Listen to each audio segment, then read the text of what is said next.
क्या हम कभी मिल भी पाएंगे?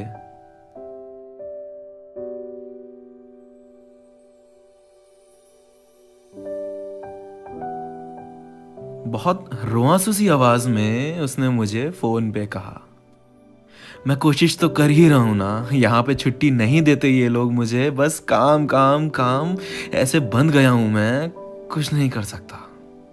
इतना सुनते ही उसने कॉल रख दी, क्योंकि ये दूरियां कहीं ना कहीं उसका दम घोटती हैं। उसको पता है ये अक्षित की मजबूरी है, वो जानबूझ के ऐसा नहीं कर रहा।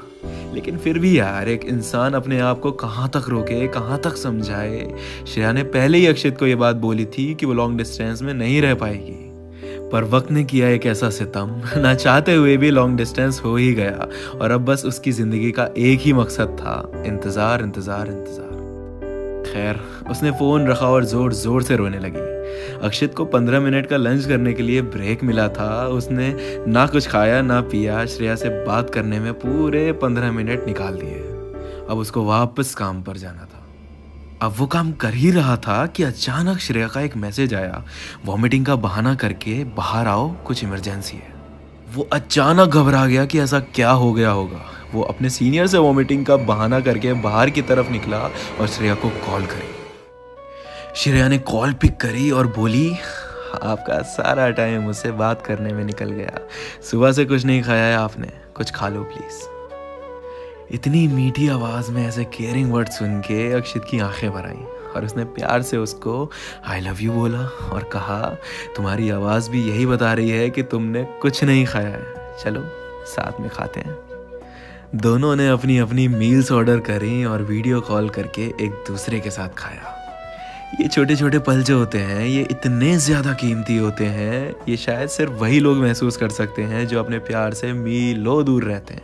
वो हर रात श्रेया को कॉल करके सारी रात उसके साथ उसकी सांसों को महसूस करते हुए सोता।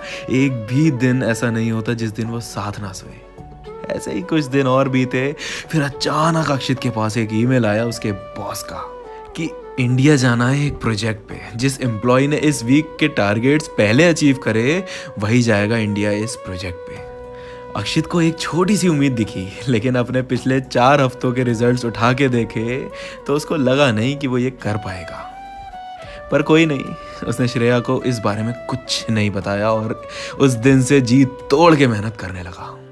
उसने कई क्लाइंट से मीटिंग करी और बिजनेस भी निकालना शुरू किए। बहुत मेहनत और दुआ जब मिलती हैं तो शायद खुदा भी हंस के तुम्हारी झोली में वो रख देता है जो तुम्हें चाहिए होता है। आज संडे था और बॉस को अनाउंस करना था कि कौन विनर है इस वीक का और कौन जाएगा इंडिया इस ट्रिप पे। बॉस ने स्कोर कार्ड खोला तो देख के चौंक गए और उन्होंने 10 मिनट उस बारे में सोचा और अनाउंस किया, जिसका सबसे ज्यादा स्कोर है उसका नाम है सुमित।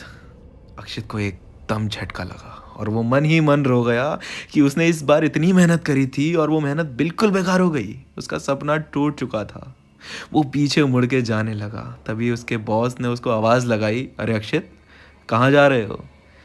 उसने कहा, कहीं नहीं सर, अपने केबिन जा रहा हूँ। बॉस ने कहा, भाई इंडिया जाने की तैयारी में कुछ हेल्प चाहिए हो तो बता देना।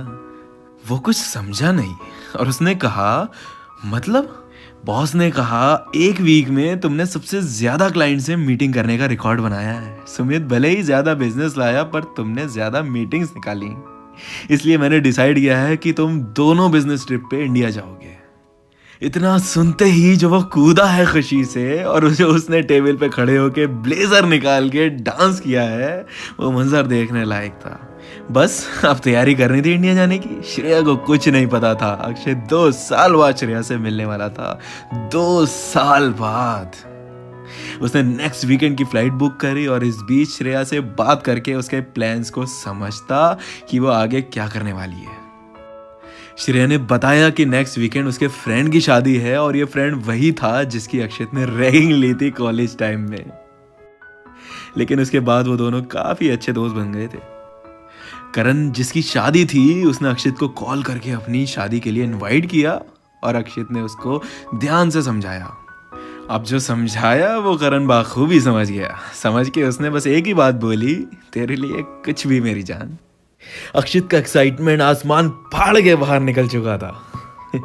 वो दिन करीब आ चुका था। दिन की फ्लाइट बुक करी थी क्योंकि दिन में वो ऑफिस में होती है और उसको पता भी नहीं चलेगा कब अक्षित आ गया।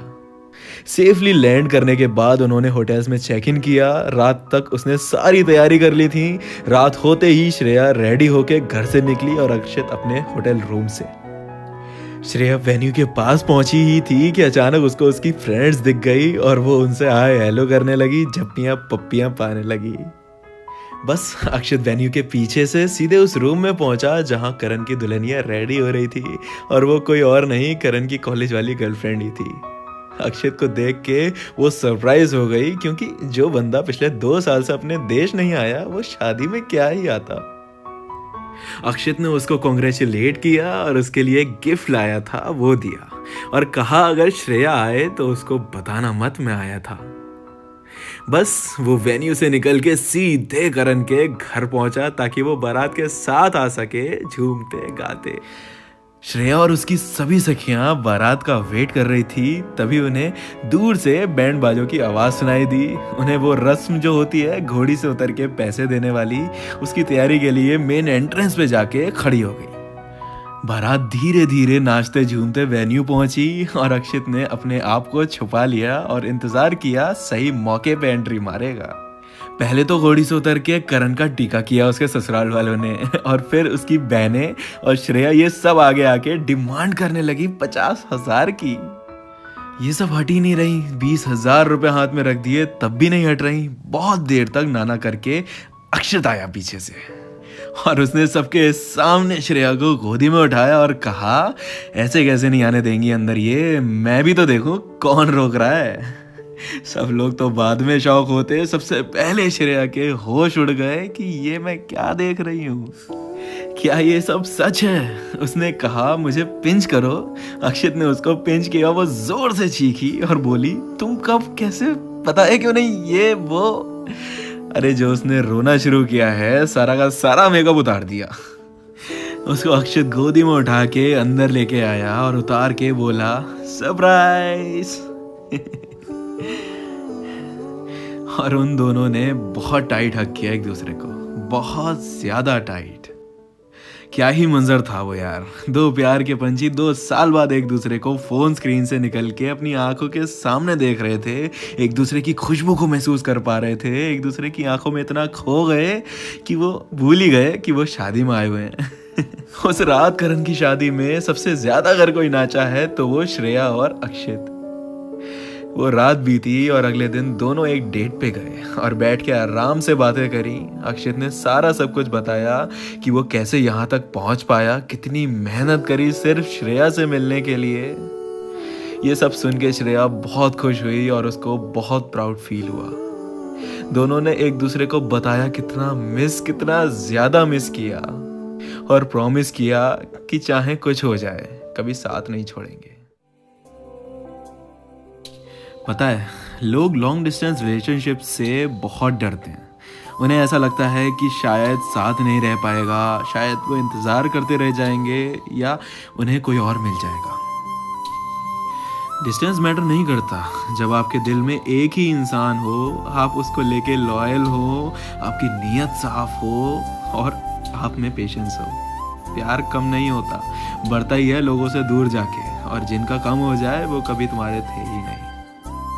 श्रेया और अक्षित जैसे 2 प्यार करने वालों का एक दूसरे के लिए लॉयल होना, एक दूसरे के साथ ना रह के भी पेशेंस रखना, एक दूसरे को समझना, प्यार कभी कम ना होने देना, कितनी सारी बातें सीखने को मिली। आप क्या सीखे कमेंट्स में ज़रूर बताइएगा।